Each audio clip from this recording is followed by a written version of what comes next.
Assalamualaikum warahmatullahi wabarakatuh. Perkenalkan, saya Ahmad Ardan Hapiji dengan NIM 333723001, mahasiswa Universitas Sultan Ageng Tirtayasa, jurusan Teknik Informatika.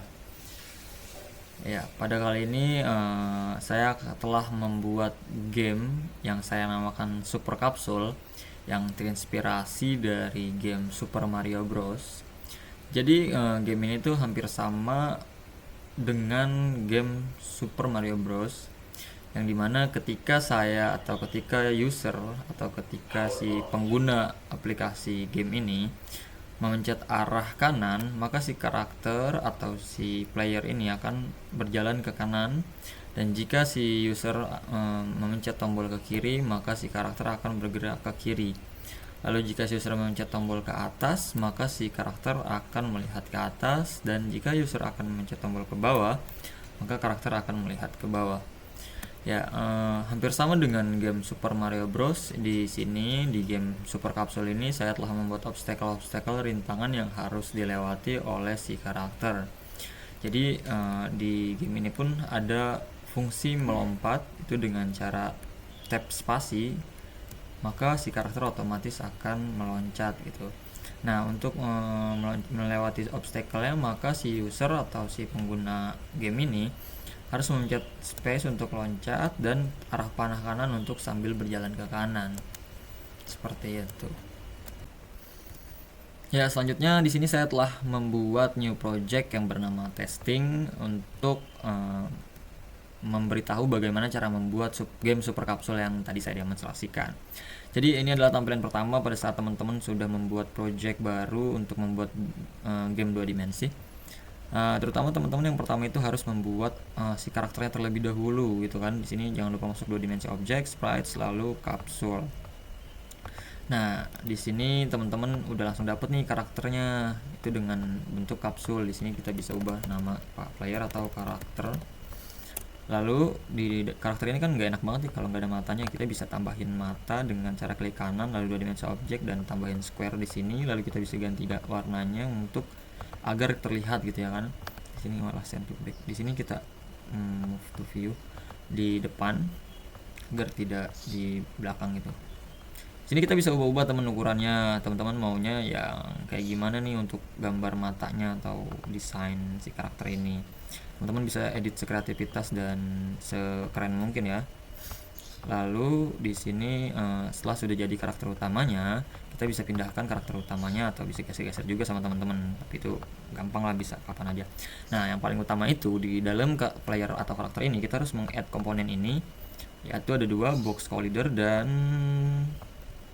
rigibody 2 dimensi. Nah, box collider ini yang sudah saya jelaskan tadi, yaitu fungsinya untuk agar si karakter ini bisa bertumpu di ground atau di tanah yang nantinya akan kita buat. Lalu rigibody ini yaitu agar si karakter ini tidak ngambang, jadi tertarik gravitasi gitu. Nah, di sini ada gravitasi scale, kita bisa ubah-ubah juga. Oke. Jadi karakternya udah jadi nih, teman-teman. Nah, selanjutnya kita bisa bikin groundnya atau si tanahnya itu. Kita bikin pakai square aja ya, pakai warna hijau seperti yang tadi kurang lebih. Kita ganti ukurannya menjadi 5. Jangan 5 deh, 10 biar gede. Nah, di sini. Nah, setelah itu, ini belum selesai teman-teman. Ini belum bisa didudukin karena belum ada yang tadi saya bilang collider. Collider 2 dimensinya itu tadi. Jadi di ground ini juga harus di add collider 2 dimensi itu juga. Lalu setelah itu kita harus membuat ground check di karakter ini. Apa sih ground check itu? Jadi ground check itu di sini untuk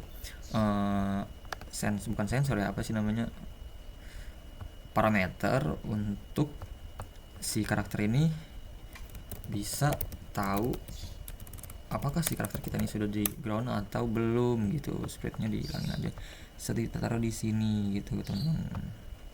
Jadi ketika si bawah ini udah menyentuh komponen yang bawah, maka dia akan mendeteksi otomatis lewat codingan yang nanti akan kita buat atau yang telah saya buat gitu teman-teman.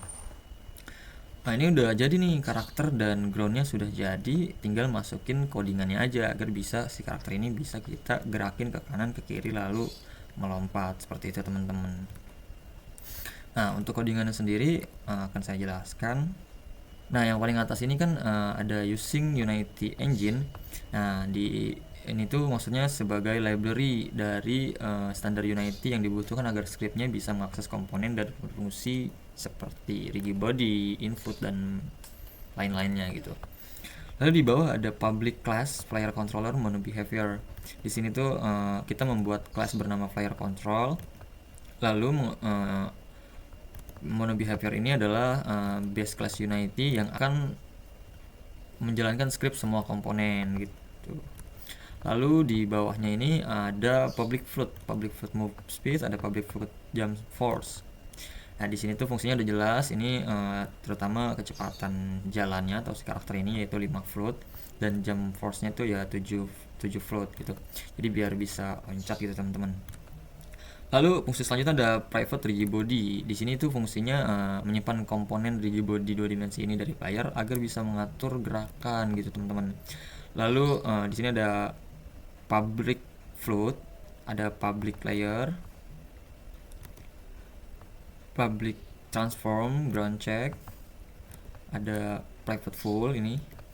Nah, ini tuh fungsinya ya saya jelasin satu-satu ya. Untuk ground check, public transform ground check, ini adalah titik deteksi di mana yang tadi saya bilang karakter ini akan mendeteksi si ground itu udah ditapaki atau belum gitu. Lalu cek radius ini adalah jari-jari lingkaran deteksi itu tadi. Dan ground layer ini adalah yang dianggap sebagai tanah atau groundnya itu. Jadi kita harus mendeklarasikan juga bahwasannya yang kita duduk itu adalah tanah gitu. Lalu di sini ada udah mulai void start atau start inisiasi. Tentunya di awal script ini akan mengambil komponen rigid body dari objek-objek player dan menyimpan ke variabel rigid body ini, get komponen variabel. Lalu ada void update yang fungsinya yaitu ketika kita gerak ke kanan maka akan belok ke kanan, lalu jika dia mau lompat harus pencet spasi, dan jika dia pencet ke atas atau ke bawah itu pencet atas atau bawah. Ini kayak round berarti ke bawah, transform rotasi itu 90 derajat. Nah, lalu di sini yang terakhir tuh ada void fix update. Nah, jadi ini fungsinya untuk mengecek apakah si karakter kita telah menyentuh tanah atau belum. Jadi, kenapa perlu dicek seperti ini agar tidak terjadi double jump yang nantinya malah membuat algoritma ini menjadi bingung gitu. Jadi, ketika si karakter sedang lompat atau sedang loncat, itu kita tidak bisa loncat lagi atau mencet space lagi. Jadi, kita harus menunggu si karakter itu untuk sampai dulu ke tanah, ke ground tadi, lalu kita bisa mencet space lagi untuk loncat.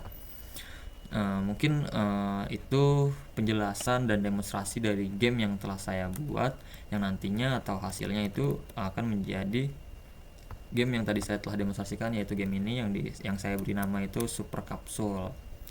Ya mungkin cukup sekian, kurang lebihnya mohon maaf. Wassalamualaikum warahmatullahi wabarakatuh. Terima kasih.